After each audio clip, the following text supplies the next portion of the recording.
2026 இந்த வாட்டி மிஸ்ஸே ஆகாது, கம்பேக் கன்ஃபார்ம். எதுவாக இருந்தாலும் தமிழ் நியூ இயர்க்கு அப்புறம் பார்த்துக்கலான்னு இருக்கேன். 2026 ஆரம்பிக்கும் போது this year will be mine, Leodas செத்துட்டான், பார்த்திபன் வந்துட்டான்லாம் மோட்டிவேஷனோட ஸ்டார்ட் பண்ணியிருப்போம். அது அவ்வளவுதான், டைம் முடிஞ்சது. இப்ப கண்ட்ரோல் Z பிரஸ் பண்ணி அண்டுவும் கொடுக்க முடியாது, ஸ்பேஸ் பட்டன் அழுத்தி பாஸும் பண்ண முடியாது. சோ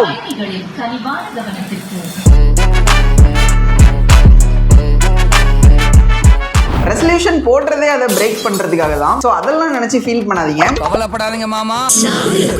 பட் நீங்க இந்த வாட்டி கண்டென்ட் கிரியேஷனை ரீஸ்டார்ட் பண்ண போறீங்கனாலும் நான் இந்த வீடியோல சொல்ற கண்டென்ட் ஃபார்மேட்ஸ் தெரிஞ்சுக்கிட்டு பண்ணுங்க. அடுத்த 5 வருஷத்துக்கு அதான் டாப்ல இருக்க போகுது. அப்புறம் கொஞ்சம் வீடியோவை 8 நிமிஷம் எக்ஸ்டெண்ட் பண்றதுக்காக என்னோட சில கருத்துக்களையும் சொல்லியிருப்பேன். சோ வாங்க மெதுவா வீடியோல போலாம். ரெடி தம்பி, போயிடலாம். இதெல்லாம் சொல்றதுக்கு நீ யாரு அப்படி நீங்க சொல்றது கேக்கு. நான் நிதின் FTS. இன்ஸ்டாகிராம்ல நிதின் FTS சர்ச் பண்ணி ஃபாலோ பண்ணி வச்சுக்கோங்க, உடம்புக்கு ரொம்ப நல்லது. பயப்படாதீங்க சார், இப்போ நான் ரொம்ப நல்லா இருக்கேன். சரி, இப்போ நம்ம என்னதான் கஷ்டப்பட்டு கண்டென்ட் கிரியேஷனை கன்சிஸ்டன்டா பண்ணாலும் சம்மந்தமே இல்லாம மக்களுக்கு ரெலவெண்டா இல்லாத கண்டென்ட்டை போஸ்ட் பண்ணிட்டு இருந்தோம்னா இனிமேலாம் வேலைக்கு ஆகாது. கேமரா லெஃப்ட்ல இருக்குன்னா ரைட்ல பார்த்து பேசுறது, ஒவ்வொரு விஷயத்துக்கும் ரேட்டிங் கொடுக்கறது, அப்புறம் முன்னாடி எல்லாம் ரொம்ப ட்ரெண்டிங்ல இருந்து இந்த ஃபாஸ்ட் பேஸ் எடிட்டிங் கூட யாருக்கும் பிடிக்க மாட்டேங்குது. பட் சில கிரியேட்டர்ஸ் என்ன வீடியோ எப்படி பண்ணாலும் அதுவும் செமையா ரீச் ஆகுறத நோட்டீஸ் பண்ணிருப்பீங்க. ஆனா உங்க கும்பல் கிட்ட மட்டும் துட்டு வந்துகினே இருக்குது, எப்படி செட்? கண்டென்ட் கிரியேஷன்ல சில முக்கியமான ஃபார்மேட்ஸ் நீங்களும் ஃபாலோ பண்ணா செமையா ரீச் ஆகலாம். இது நான் சொல்லல, first one problem solving content, second news explainer content, third authentic content, fourth future focused topic, fifth niche expertise. இதுல இருந்து ஏதாச்சும் ஒன்று நீங்க சூஸ் பண்ணிக்கலாம். நிறைய இருக்கு, என்ன சூஸ் பண்றது எப்படி பண்றதுன்னுலாம் கன்ஃபியூஸ் ஆவீங்க. கவலைப்படாதீங்க, நான் எக்ஸ்பிளைன் பண்றேன். அழாதீங்க சார், அழாதீங்க. So first problem solving content. எங்கெல்லாம் ஹியூமன்ஸ் இருக்காங்களோ அங்கே கண்டிப்பாக நிறைய ப்ராப்ளம்ஸும் இருக்கும். ஸோ ப்ராப்ளம் சால்விங் கண்டென்ட்ஸ்க்குலாம் எப்போவுமே டிமாண்ட் அதிகம்னே சொல்லலாம். ரொம்ப ரேர் பீஸ். அது ஒரு எடிட்டிங் டுட்டோரியலாக இருக்கலாம், இல்லை எமோஷன் பேஸ்டாக இருக்கலாம், இல்லை மொபைல் உள்ள தண்ணி போனதை சரி பண்ணுறதா இருக்கலாம். இப்படி உங்களுக்கு தெரிஞ்ச கண்டென்ட்டை மற்றவங்களுக்கு ஷேர் பண்ணி அது மற்றவங்களோட ப்ராப்ளம்லாம் சால்வ் பண்ணுதுன்னா அதான் ப்ராப்ளம் சால்விங் கண்டென்ட். ஓகே, புரிஞ்சுதா? இல்லை, ரொம்ப சந்தோஷம். நானே சொல்லக்கூடாது, பட் இருந்தாலும் இந்த வீடியோவில் ரொம்ப நேரமாக உங்கள் ப்ராப்ளமாக சால்வ் பண்ண தான் ட்ரை பண்ணிருக்கேன். சால்வ் ஆச்சுன்னா சந்தோஷம். Next second news explainer content. என்னதான் கண்டென்ட் டைப்ஸ்லாம் அப்படி இப்படின்னு எவால்வ் ஆகிட்டே இருந்தாலும் இது எப்பவும் அப்படியே தான் இருக்கும். எக்ஸாம்பிளுக்கு நம்ம மதன் கௌரி சேனல், எடிட்டிங் வேணாம், ஷூட்டிங் செட்டப் வேணாம், இன்ஃபர்மேஷன் கரெக்டாக இருந்தால் போதும். பட் இந்த மாதிரி கண்டென்ட்ஸ்லாம் என்னதான் செமையா வைரல் ஆனாலும் நம்மளை விட நம்ம வீடியோவில் இருக்க இன்ஃபர்மேஷன் தான் ஆடியன்ஸோட கண்ணுக்கு பிரைட்டாக தெரியும். அது கொஞ்சம் டைம் எடுக்கும், பட் அதையுமே உங்களோட யூனிக் வேல ப்ரெசென்ட் பண்ணீங்கன்னா எல்லாம் மாற சான்ஸ் இருக்கு. எக்ஸாம்பிளுக்கு இப்போ ட்ரெண்டிங்ல இருக்க டிவிக்கே பத்தி தம்ப்நெயில்லாம் வச்சு உள்ள கண்டென்ட்டும் அதை பத்தி அப்படி இப்படி பேசணும்னா ஈஸியாக அந்த கண்டென்ட் ட்ரெண்ட் ஆயிடும். பட் ஒரு கண்டென்ட் கிரியேட்டரா உங்களுக்கு எந்த இம்ப்ரூவ்மெண்ட்டும் இருக்காது. அடுத்தது என்ன? Next third one authentic content. இது நம்ம எல்லா டைப் ஆஃப் கண்டென்ட்ஸ் கூடயும் மிக்ஸ் பண்ணி கிரியேட் பண்ணலாம். இதுதான் நம்ம ஆடியன்ஸ் கூட டைரக்டா கனெக்ட் ஆகிறதுக்கு ஹெல்ப் பண்ணும். மெயினா நீங்க vloggingலாம் பண்றீங்கன்னா நீங்க எப்படி இருக்கீங்களோ அப்படியே ஆத்தென்டிக்கா ஆடியன்ஸ்க்கு ஷோ பண்ணாதான் கரெக்டா இருக்கும். ஆக்சுவலி ஐ டோன்ட் ஈட் மீன் குழம்பு, ஹேட் அ பேட் எக்ஸ்பீரியன்ஸ்லாம் சீன் போட்டா மாட்டிப்போம். அண்ட் நம்ம கண்டென்ட் ஷூட்டிங் ப்ராசஸ்லயுமே இது இப்போலாம் கொஞ்சம் சேஞ்ச் ஆகிட்டு வருது. 1 ஹவருக்கு 5000 rupees கொடுத்து ஸ்டுடியோலாம் புக் பண்ணி அங்கிருந்து கண்டென்ட் கிரியேட் பண்ணி போஸ்ட் பண்ணாலும் அது ஆடியன்ஸ்க்கு ஒரு நல்ல வேலை கனெக்ட் ஆகணும்னா 5000 rupees வேஸ்ட் தான். ஸோ என்ன டைப் ஆஃப் கண்டென்ட் நீங்க பண்ணாலுமே நீங்களா இருந்தா போதும். அதான் லாங் டேர்ம்ல உங்களுக்குமே ரொம்ப நல்லது. பாக்குறவங்களுக்கு நல்லதான்னு தெரியல, அது உங்க கண்டென்ட் பொறுத்து.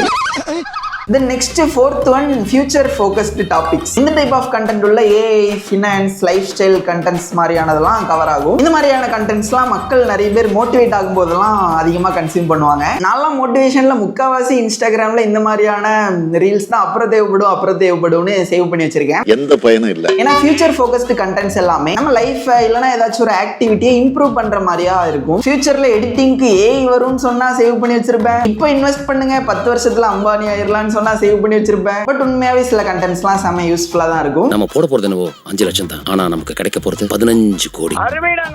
பட் நீங்க அதான் இந்த மாதிரியான கண்டென்ட்ஸ்லாம் செமையா ரீச் ஆகுதுன்னு சும்மா ஸ்டார்ட் பண்ணிடாதீங்க. கண்டிப்பா அதை பத்தி கரெக்டா தெரியாட்டி 5வது வீடியோல மாட்டிப்பீங்க. இவனுக்கு நம்பாதீங்க, நான் அப்பவே சொன்னேன் அவனுக்கு பெரிய ஃப்ராடுப்பா, சுத்த ஃப்ராடுங்க அவங்க. ஸோ இந்த ஃபியூச்சர் பேஸ்டு டாபிக்ஸ் பத்தி உங்களுக்கு போதுமான நாலேஜ்லாம் இருக்குன்னா கண்டிப்பா ஸ்டார்ட் பண்ணுங்க. ஏன்னா என்ன மாதிரியான நிறைய பேருக்கு இன்னும் நாலேஜ்லாம் கொஞ்சம் தேவைப்படும். லாஸ்டா 5வதா நீஷ் எக்ஸ்பர்டைஸ். அப்படின்னா நீஷ் எக்ஸ்பர்டைஸ் நான் இந்த வேர்டை ChatGPTல தான் காப்பி அடிச்சேன். சரி, அதை விடுங்க. இது எந்த மாதிரியான ஒரு கண்டென்ட் டைப்னா, நீங்க ஒரு விஷயத்தை செமையா மாஸ்டர் பண்ணி வச்சிருக்கலாம், இல்ல உங்களுக்கு ஒரு விஷயத்துல செமையா இன்ட்ரெஸ்ட் இருக்கலாம். அந்த ஒரு விஷயத்தை மட்டும் சூஸ் பண்ணுங்க. தென் அது ரிலேட்டடான கண்டென்ட்ஸ் கிரியேட் பண்ண ஸ்டார்ட் பண்ணுங்க. அது இன்ஃபர்மேஷன் பேஸ்டா தான் இருக்கணும்லாம் இல்ல, ட்ரெண்டிங் டாபிக்ஸா இருக்கணும்னு இல்ல. உங்க கண்டென்ட் உங்க இஷ்டம்னு கிரியேட் பண்ணீங்கன்னா அந்த நீஷ் ரிலேட்டடான இருக்க பீப்புள்ஸ்லாம் உங்களை ஃபாலோ பண்ண ஆரம்பிப்பாங்க. சாமி நம்மள மாதிரியே பேசுது. எனக்கு எடிட்டிங் அண்ட் கண்டென்ட் கிரியேஷன் ரொம்ப பிடிக்கும். ஸ்டார்ட் பண்ணும்போதே ஃபுல்லா அதை பத்தின நாலேஜ்லாம் இல்லைனாலும் நான் கத்துக்கிட்டே தெரிஞ்ச விஷயத்தெல்லாம் அந்த ஒரு நீஷ்ல மட்டும் கன்சிஸ்டன்டா ஷேர் பண்ணிருந்தேன். லாஸ்ட் 3 இயர்ஸ்ல எல்லாம் கூட்டி கழிச்சு பார்த்தா 1000+ கண்டென்ட் கிரியேட் பண்ணிருப்பேன். இந்த மாதிரி நீங்க டிராயிங், சிங்கிங், பிசினஸ்னு உங்களுக்கு ரொம்ப பிடிச்ச விஷயத்தை வச்சு என்ன ஃபார்மேட்ல வேணா கண்டென்ட் கிரியேட் பண்ணலாம். பட் அது உங்க ஸ்டைல்ல இருக்கணும். உனக்குன்னு ஒரு தனி ஸ்டைல் இருக்கு, ட்ரெண்ட் இருக்கு, ரேஞ்ச் இருக்கு. ஸோ இப்போ உங்களுக்கு இந்த கண்டென்ட் ஃபார்மேட் டைப்ஸ் பத்திலாம் ஒரு கிளாரிட்டி கிடைச்சிருக்கும்னு நினைக்கிறேன். இப்போன்னு பார்த்து நம்ம மைண்டுக்குள்ள இருக்கிற இன்னொரு கேரக்டர் வெளியே வந்துடும். என்கிட்ட தான் கண்டென்ட் கிரியேட் பண்ண எக்யூப்மெண்ட்ஸ் எதுவும் இல்லையே அப்படின்னு.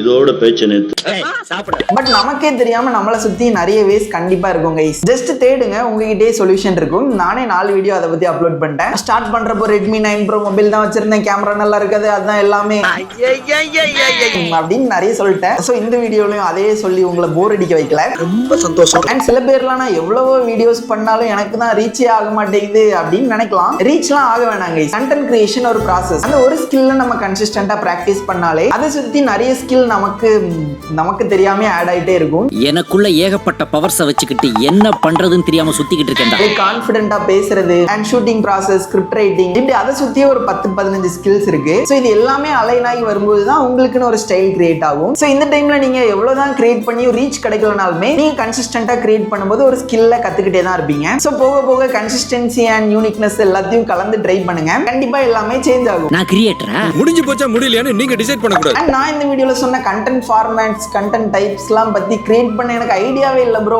அப்படின்னு சொல்றவங்களுக்கு தான் நிறைய ஆப்ஷன்ஸே ஃபர்ஸ்ட் இருக்கு. ஏன்னா நம்ம சும்மா ட்ரை பண்றது எல்லாத்தையுமே டாக்குமெண்ட் பண்ணலாம். அது ஒரு அத்தன்டிக் வேல பிரசன்ட் பண்ணா அதுவுமே செமையா தான் இருக்கும்.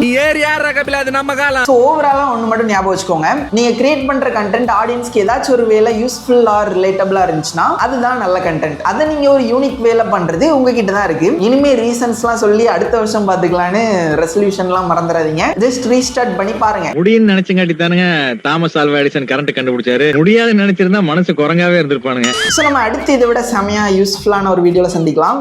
பாய். புதுசா டேபிள்லாம் வாங்கியிருக்கேன், அதான் இந்த செட்டப்பு. பாய்.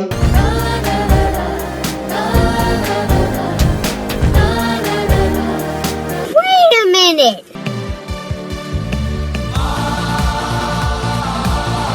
நம்பி வாங்க, சந்தோஷமா போங்க.